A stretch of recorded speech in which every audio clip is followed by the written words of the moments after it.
എല്ലാവർക്കും നമസ്കാരം. അപ്പോൾ ഇന്ന് നമ്മൾ പറയാൻ പോണത് ഒരു ഏകാദശിയെ സംബന്ധിച്ചിട്ടുള്ള ഒരു കഥയാണ്. അപ്പോൾ എല്ലാവർക്കും അറിയാം, കുറേ പേർക്കെങ്കിലും അറിയാം, ഈ വരുന്ന 21-ാം തീയതി, ജൂലൈ 21-ാം തീയതി തിങ്കളാഴ്ച കാമിക ഏകാദശിയാണ്.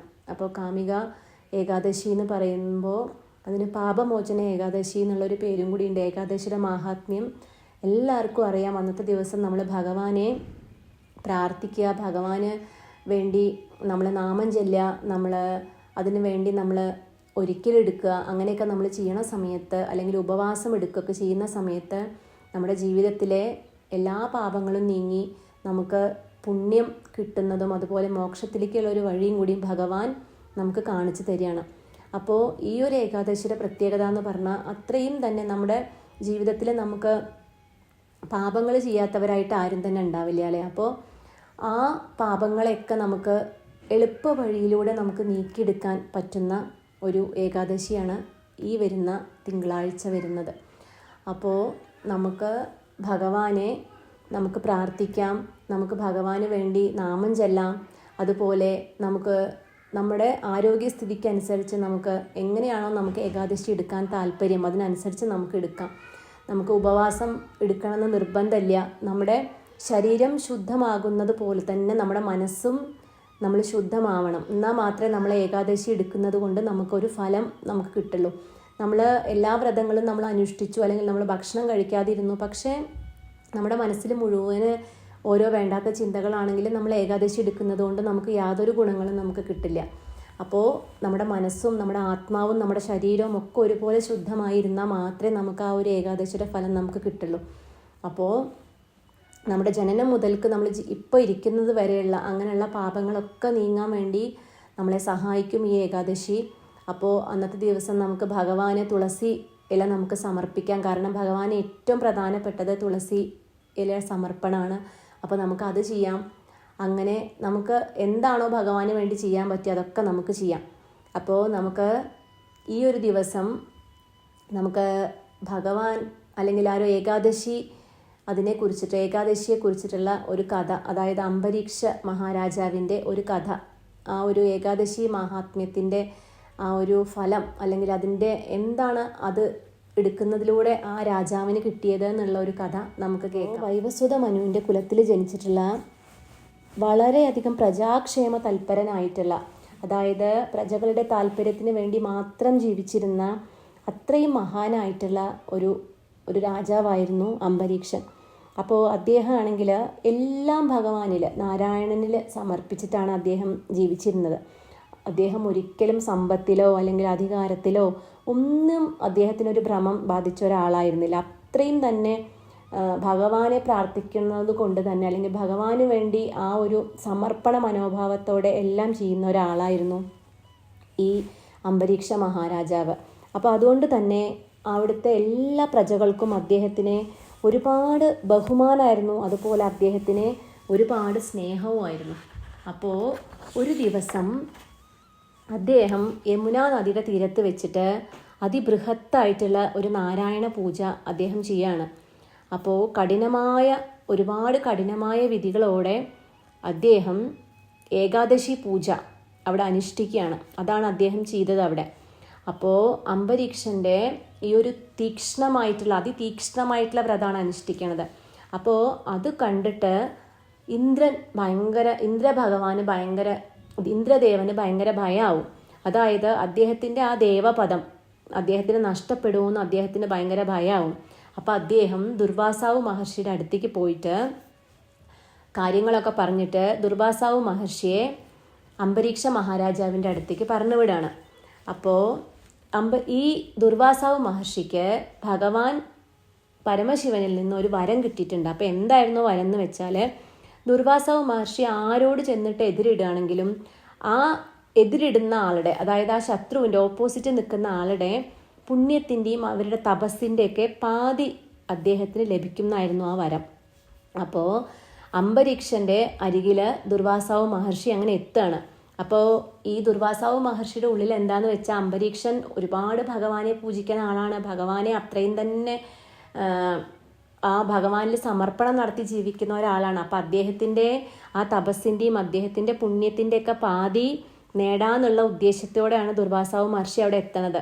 അപ്പോൾ രാജാവാണെങ്കിൽ അത്രയും തന്നെ നല്ല ഒരു സ്വഭാവത്തിന് ഉടമയായതുകൊണ്ട് തന്നെ അദ്ദേഹം അത്ര തന്നെ ആതിഥ്യ മര്യാദകളോടെ രാജാവിനെ സ്വീകരിച്ചിട്ട് മഹർഷിയോട് പറയാണ്, മഹർഷിയെ അങ്ങ് ഇവിടെ വന്നതുകൊണ്ട് തന്നെ ഞാൻ എനിക്ക് ഭയങ്കര സന്തോഷമായി, ഞാൻ ധന്യനായി.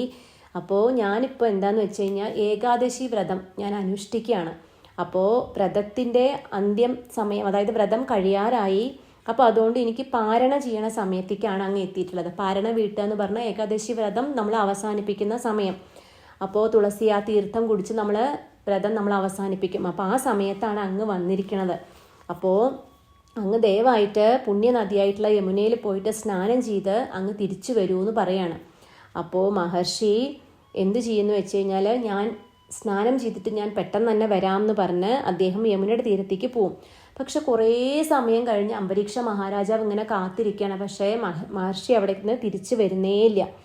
അപ്പോൾ അദ്ദേഹത്തിന് ഭയമായി, ഇനി ഇത്രയും വലിയൊരു വ്രതം ഞാൻ അനുഷ്ഠിച്ച് എൻ്റെ വ്രതത്തിനൊരു വിഘ്നം സംഭവിക്കും. കാരണം നമ്മൾ ആ സമയത്ത് തന്നെ പാരണം വീട്ടണം, അത് സമയം കഴിഞ്ഞു പോകാൻ പാടില്ല. അപ്പോൾ ഇനി എന്ത് ചെയ്യുന്നു വെച്ച് ഇങ്ങനെ അസ്വസ്ഥനാവാണ്.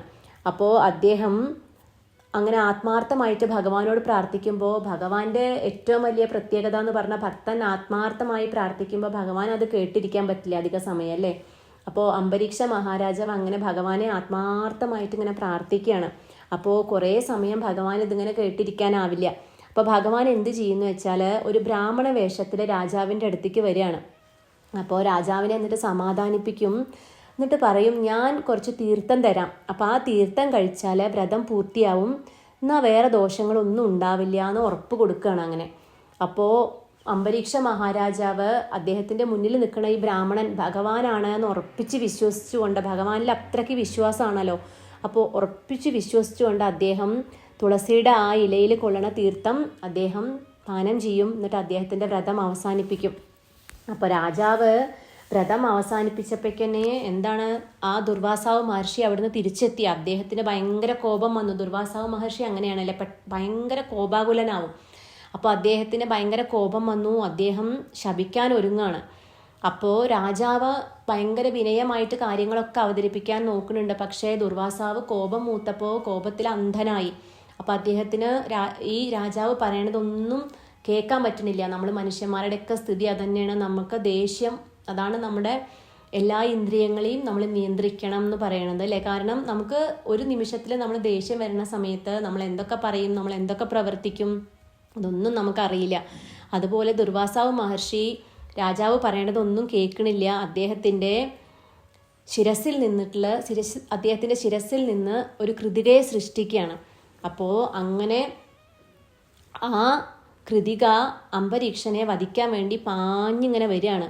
അപ്പോൾ രാജാവിന് അത്രയും തന്നെ ഭഗവാനിൽ ഭക്തി ഉള്ളതുകൊണ്ട് തന്നെ അദ്ദേഹത്തിന് ഈ കൃതിക അടുത്തേക്ക് ഇങ്ങനെ വന്നപ്പോഴും ഒട്ടും പേടി തോന്നണില്ല. കൊല്ലാൻ വരികയാണ്, എന്നാൽ പോലും ഭഗവാനെ പ്രാർത്ഥിച്ച് അദ്ദേഹം ഇങ്ങനെ നിൽക്കുകയാണ്. അപ്പോൾ ഭഗവാൻ എന്തു ചെയ്യും, ഭഗവാന്റെ ഭക്തനാണ് ആപത്ത് വരുന്നത്. അപ്പോൾ ഭഗവാൻ അത് കണ്ടു നിൽക്കാൻ പറ്റില്ല. അപ്പോൾ ഭഗവാൻ എന്തു ചെയ്യുന്നു വെച്ചാൽ അദ്ദേഹത്തിൻ്റെ സുദർശന ചക്രം കൃതികയ്ക്ക് നേരെ പ്രയോഗിക്കുകയാണ്. അപ്പോൾ ചക്രം എന്തു ചെയ്യും, കൃതികയെ ദഹിപ്പിച്ചിട്ട് അത് കഴിഞ്ഞ് ദുർവാസാവ് മഹർഷിയുടെ അടുത്തേക്ക് ആ ചക്രം പോവാണ്. ദുർവാസാവിനെയും വധിക്കാനുള്ള ശക്തി ചക്രത്തിനുണ്ട്. അപ്പോൾ അത് കണ്ടപ്പോൾ ദുർവാസാവ് മഹർഷിക്ക് ഭയങ്കര പേടിയായി. അദ്ദേഹം എന്തു ചെയ്യുന്നു വെച്ച് കഴിഞ്ഞാൽ ഓടും അവിടുന്ന്. എന്നിട്ട് ഇന്ദ്രദേവനെയും പരമശിവനെയും ബ്രഹ്മദേവനെയും ഒക്കെ സമീപിക്കും. പക്ഷെ അവരൊക്കെ പറയും, ഞങ്ങൾക്ക് സഹായിക്കാൻ പറ്റില്ല, അങ്ങ് ഭഗവാന്റെ അടുത്തേക്ക് തന്നെ പൊക്കോളൂ, ഭഗവാന്റെ പാദങ്ങളിൽ പോയി അഭയം പ്രാപിച്ചോളൂ എന്ന് പറയാണ്. അപ്പം തന്നെ വേഗം അദ്ദേഹം ഭഗവാന്റെ അടുത്തേക്ക് പോവാണ്, ഭഗവാന്റെ പാദങ്ങളെ അഭയം പ്രാപിക്കുകയാണ്. അപ്പോൾ ഭഗവാൻ അവിടുന്ന് പറയും, എൻ്റെ പാദങ്ങളെ അഭയം പ്രാപിച്ചതുകൊണ്ട് യാതൊരു ഫലവും ഇല്ല, അങ്ങ് എൻ്റെ ഭക്തനായിട്ടുള്ള അംബരീക്ഷ മഹാരാജാവിൻ്റെ അടുത്തേക്ക് തന്നെ പൊക്കോളൂ, അദ്ദേഹത്തിന് മാത്രമേ അങ്ങയെ രക്ഷിക്കാൻ പറ്റുള്ളൂ എന്ന് പറയാണ്. അപ്പോൾ മഹർഷി അപ്പം തന്നെ അവിടുന്ന് പോയി രാജാവിൻ്റെ പാദങ്ങൾ നമസ്കരിച്ച് അവിടുന്ന് പറയാണ്, എൻ്റെ ജീവൻ രക്ഷിക്കണം. അങ്ങനെ പറഞ്ഞ് സമസ്ത അപരാധങ്ങളും പറയണ സമയത്ത് രാജാവ് അപ്പം തന്നെ ഭഗവാനെ മഹാവിഷ്ണുവിനെ പ്രാർത്ഥിക്കുകയാണ്. അങ്ങനെ സുദർശന ചക്രം ഭഗവാൻ തിരിച്ചെടുക്കും. അങ്ങനെ ദുർവാസാവ് മഹർഷി അവിടുന്ന് രക്ഷപ്പെടും. അപ്പോൾ ഭഗവാൻ അത്രയും തന്നെ ഭക്തനായിട്ടുള്ള ആ അംബരീക്ഷ മഹാരാജാവിന് വേണ്ടി അദ്ദേഹത്തിൻ്റെ ചക്രം തന്നെ പ്രയോഗിച്ചു, അദ്ദേഹത്തെ രക്ഷിച്ചു.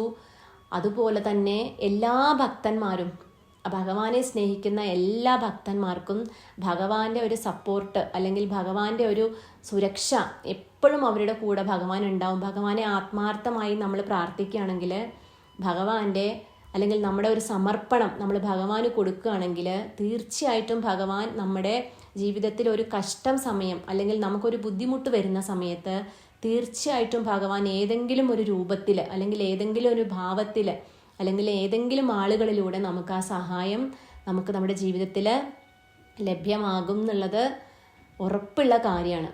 അപ്പോൾ ഏകാദശി വ്രതം എടുക്കാൻ പറ്റുന്നവരൊക്കെ ഏകാദശി വ്രതം എടുക്കുക. അല്ലാത്തവരൊക്കെ നമ്മൾ ഭഗവാന്റെ നാമം ചൊല്ലുക, ഭഗവാനോട് പ്രാർത്ഥിക്കുക. അങ്ങനെ എന്താണോ നമുക്ക് ചെയ്യാൻ പറ്റുന്നത്, നമ്മുടെ ചിന്തകളെ നമ്മൾ മാറ്റിക്കൊണ്ട് ആ സമയം നമ്മൾ നാമജപത്തിനായി ഉപയോഗിക്കുകയാണെങ്കിൽ നമ്മുടെ ജീവിതത്തിൽ നമുക്കതിനനുസരിച്ചിട്ടുള്ള ഒരു ഉയർച്ച നമുക്ക് എന്തായാലും കിട്ടുന്നുള്ളത് തീർച്ചയാണ്. അപ്പോൾ എല്ലാവരും സന്തോഷമായിട്ട് സമാധാനമായിട്ട് ഇരിക്കാൻ വേണ്ടി ഭഗവാനോട് പ്രാർത്ഥിക്കുന്നു. അപ്പോൾ എല്ലാവരുടെ ജീവിതത്തിലും സന്തോഷവും സമാധാനവും ഐശ്വര്യവും സമൃദ്ധിയൊക്കെ ഉണ്ടാവട്ടെ. ഓം ശ്രീ രാധേ കൃഷ്ണ.